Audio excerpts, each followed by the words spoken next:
Alright, what is up you guys? It's Scrakes, and today I'm here with some cool Silent Hill news. Recently, pre-orders for the highly anticipated Silent Hill 2 remake has been opened up for all users on the PlayStation 5, meaning that the game could be coming out pretty soon in 2024, and I, for one, am pretty excited. Although the remake itself has left fans in a state of worry due to the lack of development progress by the Bloober team and Konami, we now have something to look forward to. God man, a remake of one of, if not the greatest Silent Hill games is coming sooner than we know it, and that's pretty exciting. I could even guarantee that the franchise itself would be revived completely after this remake, with older fans resonating with the amazing older games, and new fans experiencing the absolute horror of Silent Hill 2. I know PT and the departure of Hideo Kojima put Silent Hill as a hole in the mud a few years back, but really all Konami has to do is keep releasing remakes of these amazing titles, maybe create a new game once in a while, which they're already doing with Silent Hill The Short Message, and most importantly, not to stray away from the basic fundamentals of Silent Hill, and in a short time, this franchise could once again rival the survival horror titan of Resident Evil.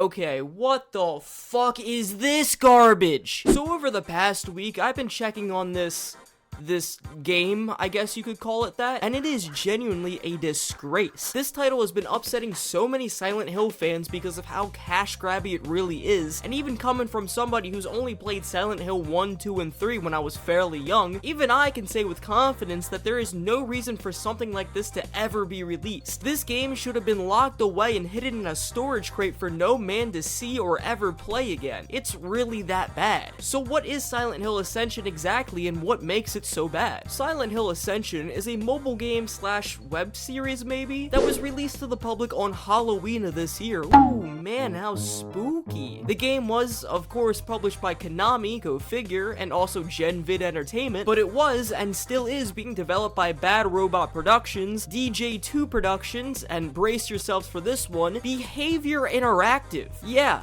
that company, the same company that made Refund by Daylight, is one of the main development teams behind Silent Hill Ascension. No clue how or why they wanted to be behind this title, but they are. But even with Behavior Interactive behind Silent Hill Ascension, this is still a horrible game. When loading into Ascension for the very first time, you get a cutscene of basically a compilation of small clips so that you can get a feel for what's to come. You're gonna want to get some knowledge of the characters that you're gonna encounter, just like how the other games did it, except in Ascension, everybody looks even more unnatural than the 1999 Silent Hill release. But once you're able to finish watching the cutscene, or if you're just me and skipped it, you'll immediately get a pop-up from Ascension practically begging you to buy the $20 Battle Pass. I know this game is free for anyone to play, but oh man, for just $20, you'll be able to get a bread sticker, a green jacket, it's green, what? The ability to become black, and so much more. At this point, Konami, just take my wallet. There's no way that you guys are this generous to give me such an amazing and engaging awards. Something else that you might notice even before seeing the Battle Pass is that there's no music playing. This area that you start the game in is kind of like the hub area where you'll be able to get into the mini games and do the main story, and yet there is not a single decibel of sound playing at any time. How awkward is it to boot up a game belonging to once the top survival horror franchise, only to have it beg for money instantaneously while the sound of silence is just quickly filling up the entire room. Also, did you guys know that Konami has a market cap of $7.05 billion? Just a little fun fact for you guys watching this. Anyways, once you actually get settled into playing it, you find out that you're not, in fact, playing anything. The whole purpose of Silent Hill Ascension is to watch some videos of the characters doing whatever they do in Ascension, and to make some decisions every once in a while. Every night at 9 p.m. Eastern Standard Time, new episodes of the game will play live for everyone to see and do nothing else. Actually, there might be a QuickTime event or two happening where you have to drag your mouse across the screen, or do the incredibly hard task of just clicking your mouse in a specific area, but for the most part, all you're doing is watching these horribly animated characters talk. What's really funny about this is that you used to be able to chat 24/7 during the streams, but that was taken away. I think like the second day since launch they took that out, and that's because of the moderation being absolutely horrible. There were no different chat rooms, so the chat was just filled up with everybody talking in different languages, and there was the ability to super chat at a set price with the stickers that you use with the Battle Pass, which everybody hated. Anyways, usually there's about 3 scenes that play play each night, and they plan on doing this for, I think, 8 months, they said. But what's really funny is that on the day 1 launch, each scene lasted about 9 minutes. But ever since then, they're between a minute 30 and 3 minutes of runtime each. This gives the player, or I really should say viewer, no time to get settled into the live stream if they came in late. Literally, if somebody tuned into the stream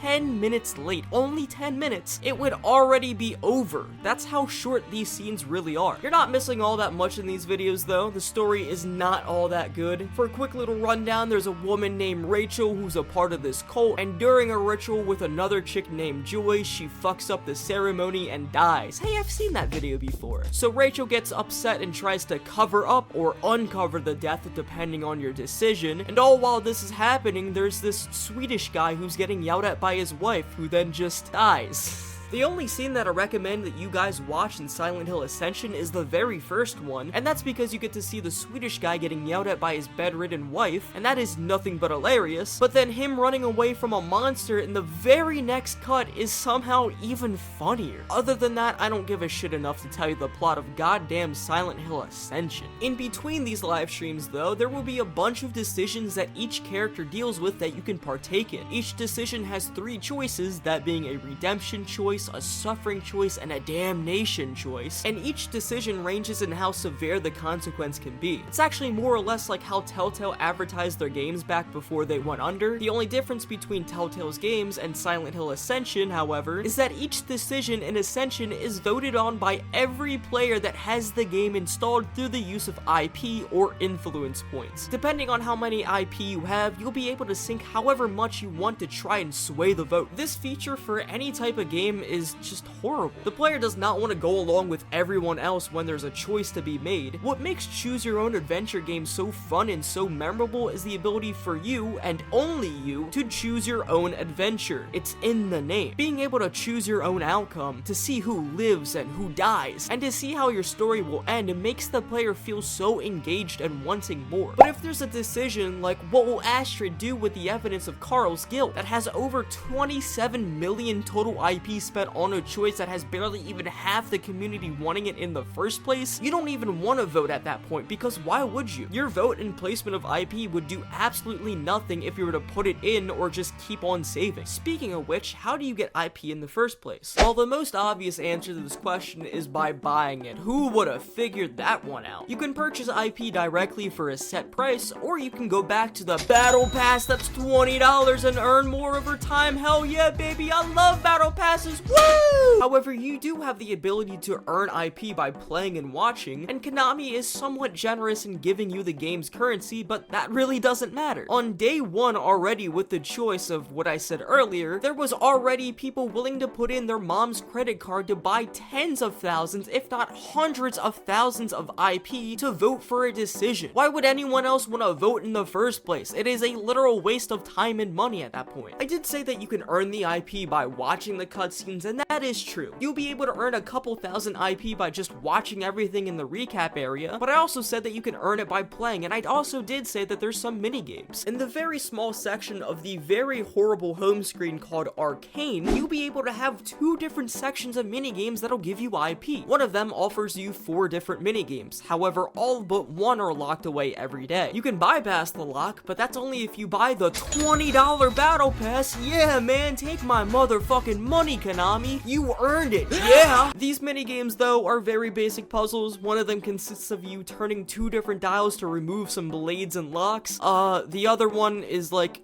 Wordle, so there's that. But I also noticed when playing these mini games that once you beat a couple of levels, you can't play anymore, as to play level 3 or level 4 or level 5 or level 6, you're gonna have to. Can you guys guess what's coming next? That's right, $20 battle pass for the win. Let's fucking go. The other section of mini games is in fact similar to the first. You get a couple of mini games and levels a day, but what's different is that each mini game ties to a character's hope. Hope is just a meter that'll determine if your character is more or less likely to die. If you have more hope, the character is less likely gonna die, and vice versa. I also believe that the hope is tied to the quick time events that you can do during the live stream as well, so there's that. And I gotta be honest and say that is a pretty cool feature.